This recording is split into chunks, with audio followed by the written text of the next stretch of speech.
जो केवल अपना भला चाहता हो, निज स्वार्थ में केवल जीवन को व्यतीत करता हो, कभी दूसरों की, समाज की, धर्म की, देश की चिंता नहीं करता है, केवल मात्र अपने स्वार्थ में जीवन को जीता है, कहते ऐसे व्यक्ति को राक्षस कहते हैं।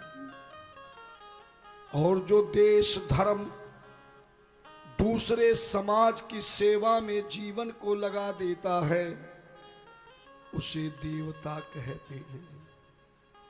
धन्यवाद। स्वयं आपको विचार करना है कि आप राक्षस हैं या देवता हैं। भगवान शंकर से पूछ लिया पार्वती जी ने राम कथा में, महाराज राक्षसों के सींग होते हैं क्या? बोले बिल्कुल नहीं। आप टीवी पर या पर्दे पर कहीं फोटो देखते देखना राक्षसों के सींग दिखाते हैं, पर कहीं नहीं लिखा कि राक्षसों के सींग होते हैं।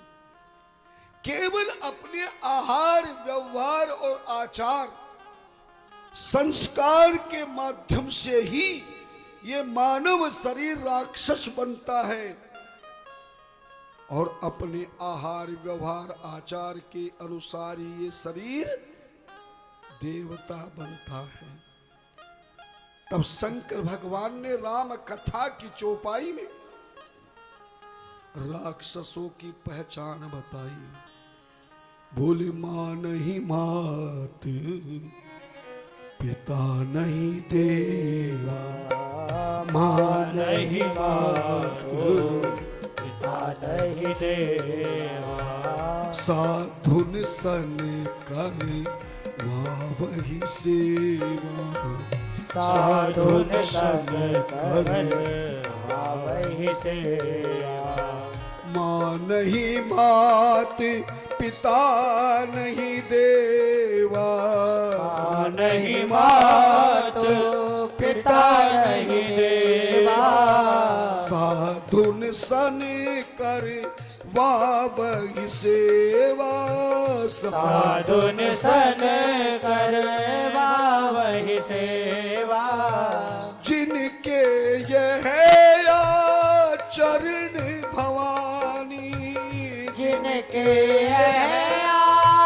चरण भवानी, तिन जानेऊ निश्चर सम प्राणी, तिन जानेऊ निश्चर सम प्राणी, मान नहीं मातो पिता नहीं देवा, मां नहीं मातो पिता नहीं देवा, साधुन सन कर वही से।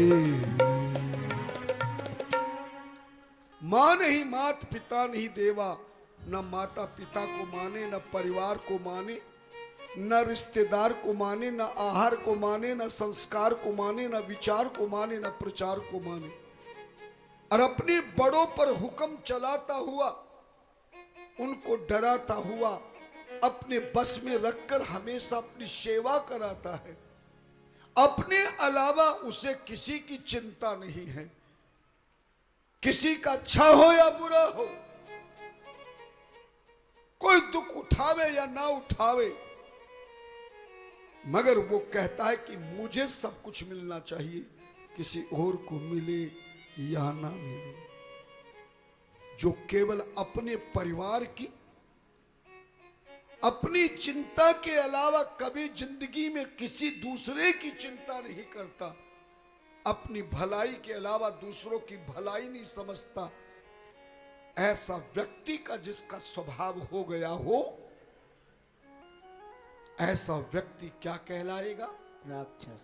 अगर अभी भी आपकी समझ में न आई हो तो संतों की कही एक सुंदर घटना से आपको समझ में आ जाएगी कि राक्षस किसे कहते हैं और देवता किसे कहते हैं।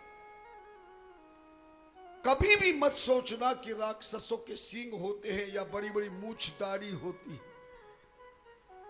मूछ दाढ़ी तो मेरे भोलेनाथ के भी दिखाई गई है, ब्रह्मा के यहां भी दिखाई गई है, ना? राक्षसों की और देवताओं की पहचान समझाने के लिए आपको एक घटना बताता हूं। एक बार नारद जी महाराज ने भगवान विष्णु से कहा कि महाराज, राक्षस किसे कहते और देवताओं की क्या पहचान है। भगवान विष्णु ने कहा, नारद एक काम करो, तुम पृथ्वी के ऊपर तुम एक सुंदर भंडारा करो, भोजन का आयोजन करो, जिसमें 56 प्रकार का भोजन बनाया जाए और इसमें देवता और राक्षस दोनों को निमंत्रण दो, सभी को भोजन में बुलाओ। नारद जी महाराज ने भगवान विष्णु के कहे अनुसार मृत्युलोक में एक बहुत बड़ा भोज का आयोजन किया गया। भोजन कराने का एक आयोजन बनाया, 56 प्रकार के भोजन तैयार किए, राक्षस और देवताओं को उस भंडारे में बुलाया, भोजन में बुलाया। जैसे ही भोजन कराने का समय हुआ तो नारद जी महाराज ने उसी समय देवता और राक्षसों को कहा कि देखो, मैं भोजन प्रारंभ कर रहा हूं, पर इस भोजन को करने की एक शर्त है, एक नियम है। जो भी जिस हाथ से भोजन करेगा उसके हाथ में बांस की चपटी पूरी पूरी बांधी जाएगी। बिना बांस की चपटी बांधे किसी भी हाथ से भोजन नहीं किया जा सकता। राक्षस बोले, महाराज चपटी बांध दोगे, हाथ घूमेगा नहीं तो भोजन कैसे करेंगे। नारद जी ने कहा, यह तुम्हारी बात है, अगर करना है तो बताओ, और यह भी बताओ कि पहले राक्षस भोजन करेंगे कि देवता करेंगे। राक्षस ने सोचा पहले हम करेंगे। राक्षसों को भोजन पे बिठाया गया और सभी के हाथों में क्या बांध दिया, बोलो, चपटी, बांस की चपटी बांध दी, कस के बांधी। राक्षसों ने देखा कि अब ये भोजन हमारे हिस्से का है, पर नारद जी ने बड़ा धोखा किया है, हाथ की कोहनी घूमती नहीं तो भोजन मुंह में जाए कैसे। पर राक्षसों ने कहा, हमें खाने को मिले ना मिले, पर अपने हिस्से का हम दूसरों को भी नहीं खाने देंगे। इसलिए राक्षसों ने भोजन उठाया हाथ से और पीछे फेंकना शुरू कर दिया। पीछे पीछे जितना भोजन उनके हिस्से में दिया गया, राक्षसों ने सारा भोजन बेकार कर दिया।